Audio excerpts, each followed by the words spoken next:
السلام علیکم ورحمت الله. دوستان تاسو خو زما په لاس کې دا پایپ وینئ او اوبه هم وینئ.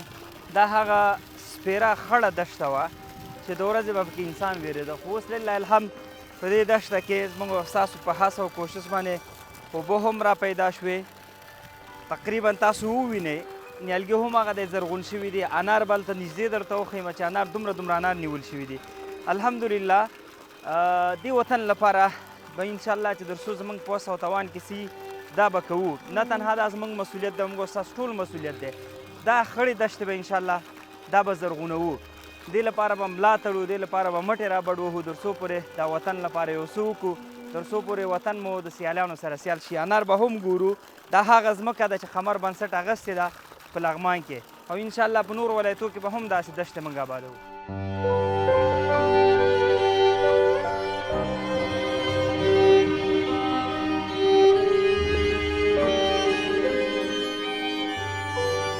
څنګه مې چېرته ویل چې انار هم موږ کرلي دي. دا د انارو باغ دی او دا تقریبا ټول د یو کال نه دی شوي که نه، هغه د انار یې نیولي تاسو ته معلومیږي.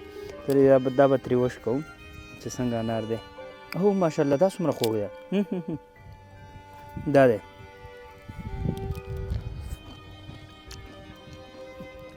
باور مو شه دومره خوږ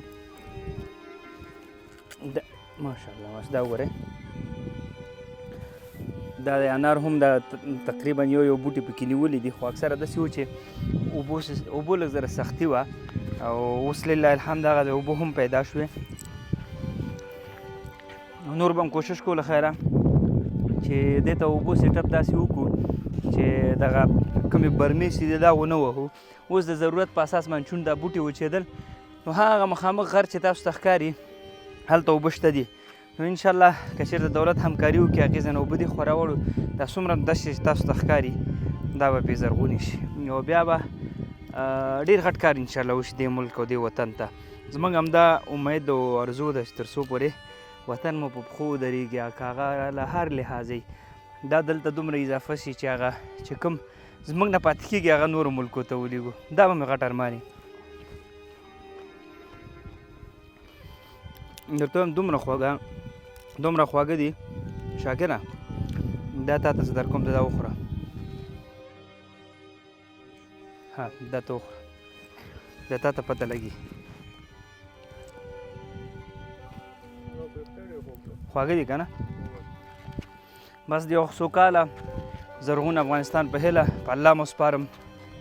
السلام علیکم ورحمت الله.